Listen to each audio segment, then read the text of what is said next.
大家好，歡迎收聽呢個全新系列。今日我哋要講嘅係考古學界最傳奇，亦係最神秘嘅發現——死海古卷。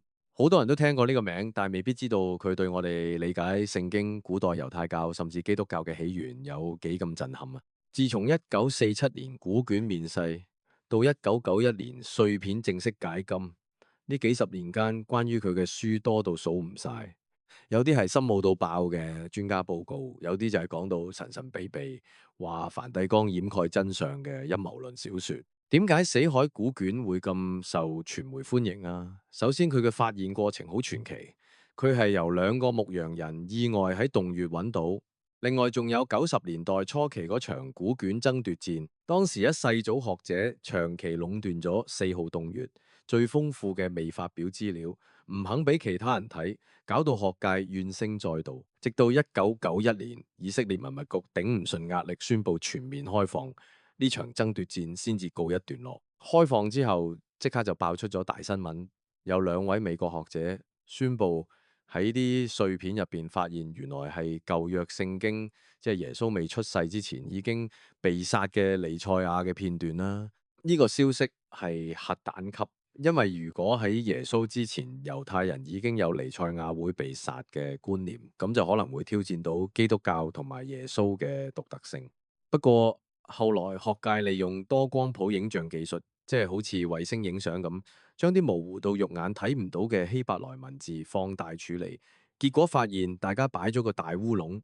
個文本其實係講緊一個受膏嘅領袖去處死佢嘅敵人，而唔係彌賽亞自己被殺嘅。雖然係咁，傳媒依然好中意用基督教視角去揾衝擊信仰嘅爆點。其實換個角度睇，就算真係有被殺嘅彌賽亞，亦只係證明耶穌當年係生活喺一個充滿依類思想嘅猶太環境入邊。反而令佢嘅歷史背景更加真實。今日研究古卷已經由放大鏡進化到用最新科技，科學家甚至整咗網上資料庫，俾全世界人都可以虛擬參觀 Qumran 遺址。死海古卷唔單止係學術嘢，佢仲係以色列嘅旅遊金礦。每年有幾萬人湧去庫姆蘭遺址同埋聖書之殿，喺嗰度呢，你甚至可以買到古卷樣式嘅領帶、圍巾。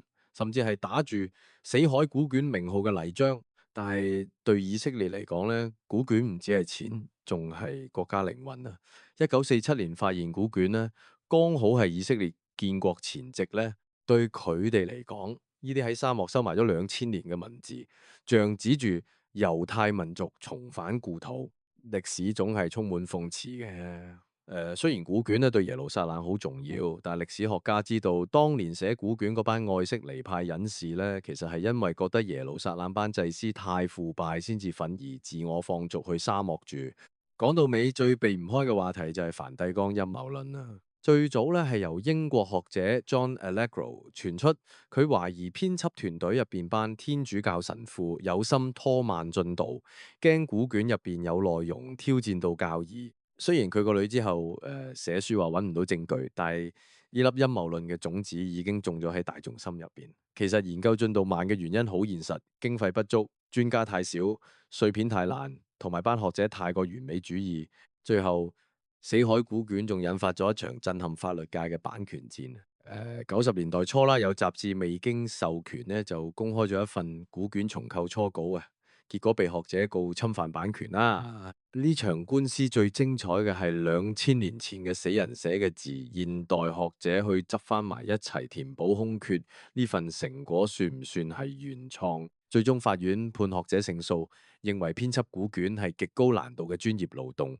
呢個案例影響咗之後全球對古代文獻嘅定義。死海古卷就係咁，集齊咗傳媒炒作、尋寶傳說、政治宣示同宗教陰謀。佢已經唔再只係幾卷舊皮紙，而係一個承載住人類歷史、信仰同慾望嘅像紙。下一集我哋會正式走入昆文嘅洞穴，睇下嗰班生活喺2000年前嘅神秘隱士，究竟過住點樣嘅末日派對生活。我哋下集見。